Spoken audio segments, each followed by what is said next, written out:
In stats, we all got a calculator, and we worked on entering the data that we gathered on Friday when we flew paper airplanes, and we practiced typing it in the calculator.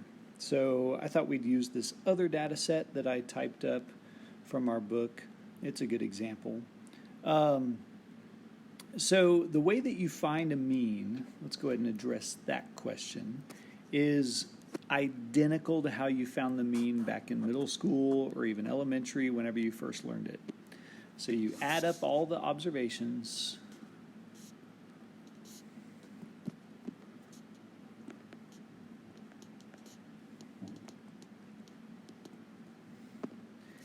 and divide by number of observations.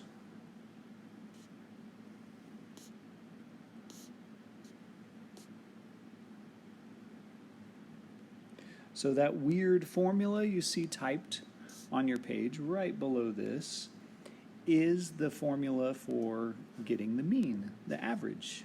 So another word for mean is average, and we calculate it just like you did back in middle school. So this is the symbol, I call it X bar, for the sample mean. So if we take a sample of values and we add them all up, divide by the number of values, we got the mean. That is a summation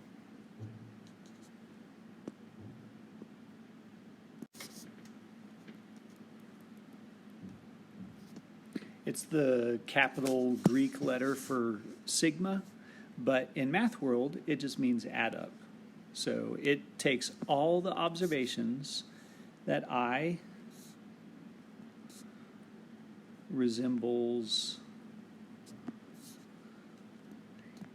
each observation. So that's like x1, x2, x3, ... That's what the I stands for. All right? N is your sample size. And then you're good to go. This is the way that what you see printed right there is the way that they type it on your AP statistics formula chart. So I'll give you one of those soon, and that is the very first formula on the chart. The next thing you got to know how to do is type all the data into a calculator. The mean, it's pretty easy to do by hand, although I would say it's tedious. Finding the median, if it's all shuffled up, is not so easy. Standard deviation, definitely not easy. You need to know how to type it into the calculator. So, first off, for this problem, you need to know how to read a stem plot. So this first 5 resembles 5 minutes for these workers from North Carolina. This 2 resembles 12 minutes. This 0 right there, that resembles 40 minutes. What you need to do, and what you can do is you can look at the future questions. See, it's going to ask about the mean, the median. On the reverse side of this, we're going to look at some other things. I would put it into the calculator and let the calculator do all the work. So first off, you need to type all those numbers into a list. So there are all the numbers. It's annoying with a stem plot because you do need to kind of decipher it and write them down. You don't necessarily have to write them down. I wrote them down just to make sure everyone sees the correct number. You could go straight to the calculator. So let's practice. On the calculator, you turn it on, and first off, you may have a screen. Here, just a second, let me open a bunch of random things, pretend like maybe you just picked up the calculator, and you turn it on and you try and open up a spreadsheet, and you notice it says 1.5 or there's a bunch of tabs. What I would do if I were you is I would press Control up, and we have a delete button over here next to the 9, I would hit delete and kill all those documents. And then hit on for home and start from scratch. If you don't, and someone else named a list the same thing you're about to name a list, the calculator is going to give you wrong answers. So if I were you, when you press spreadsheet right here, you see it highlighted at the bottom of the home page. If you see 1.1 and that's it, then you're ready to go. If you see more than 1.1, you see a bunch of tabs at the top, I would press Control up and delete them all. All right.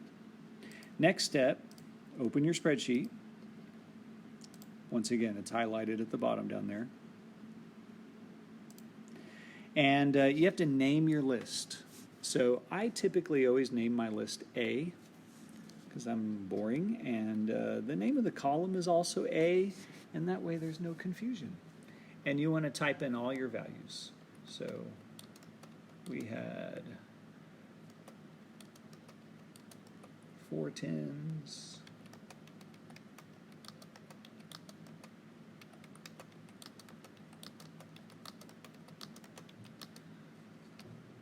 all right, next, scroll back to the top, because, by the way, if your cursor is way down here, see how it's on the 15th row, and you do what we're about to do, it's going to print the results up here, and you won't be able to see it.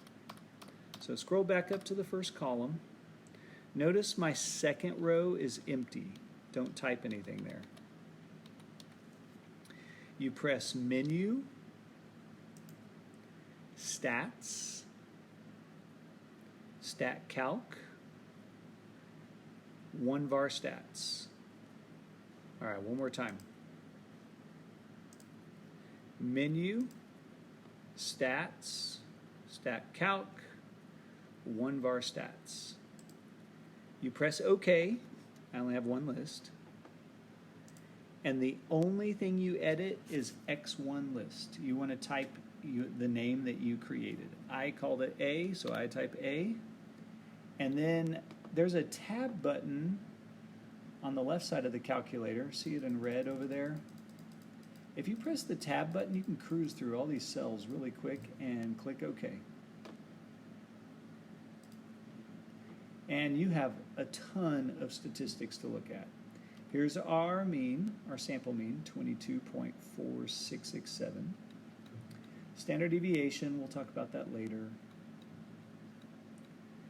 The minimum, the first quartile, median, we need that in a minute. Third quartile, and the max. So right now, all we really need to be aware of is the median and the mean. So back to the problem. I'm going to scroll up a little bit so I have room to write. Maybe I have room to write all my responses. We'll see. Not quite. But let's do the mean. So you just copy down the mean that you got. You don't have to show any work. Now, if it does say interpret, you need to interpret it.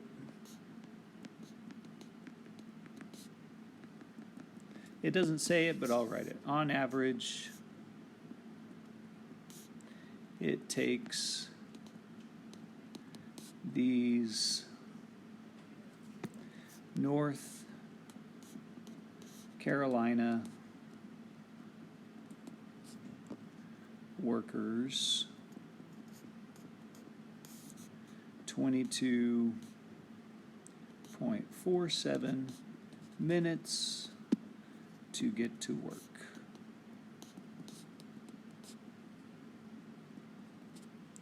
Now, it does say describe, so we have a measure of center already. We just wrote it down. You could use that, or you could use the median. That's up to you. I'm going to use the mean. So the mean travel time for let's say these North Carolina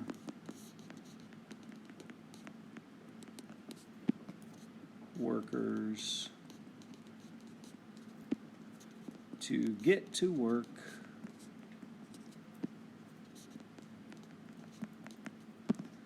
is 22.47 minutes.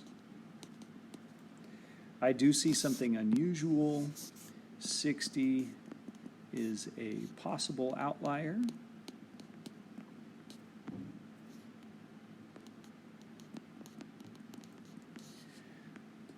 Because of the gap between 40 and 60. I would say it is positively skewed or right skew.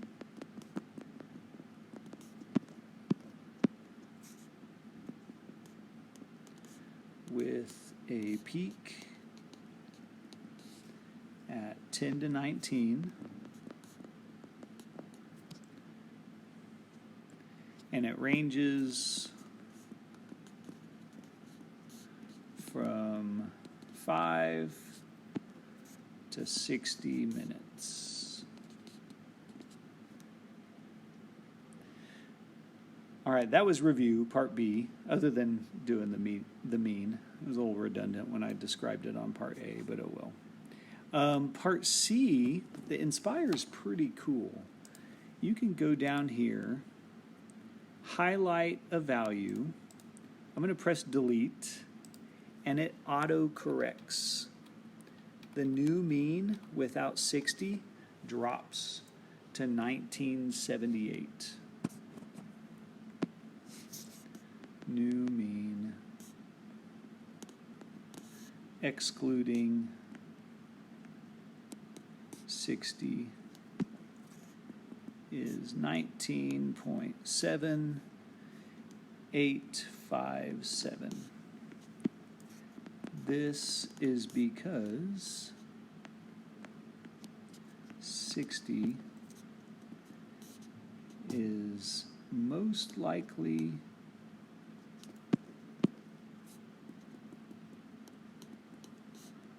an outlier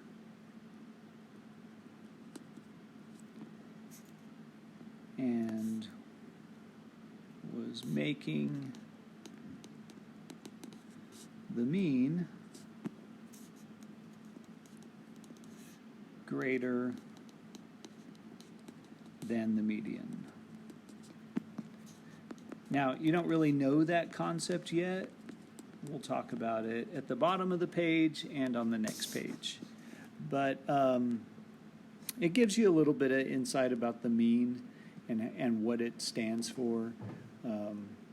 It'd be, if we were to split it equally, it's like if you were to put it on some kind of seesaw, some kind of balancing thing, it's the balance point. So if you want to add that, you can. It is the balance point of the data. So if there's a large number like 60, that mean had to scoot over to the right, and it makes it a little bit off-center. The mean is not always a representative number of the center. If you Google housing prices in a new city, I bet they're going to give you the median and not the mean, because typically there are outliers that pull the mean larger. And so what most people want to see when they're looking at homes is the median, the true middle. All right, which is the next part. I'm going to add 60 back because we need the actual median. There it is.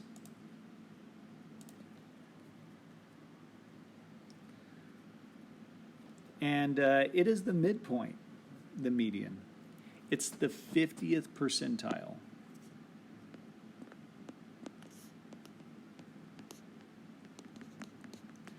Or the second quartile.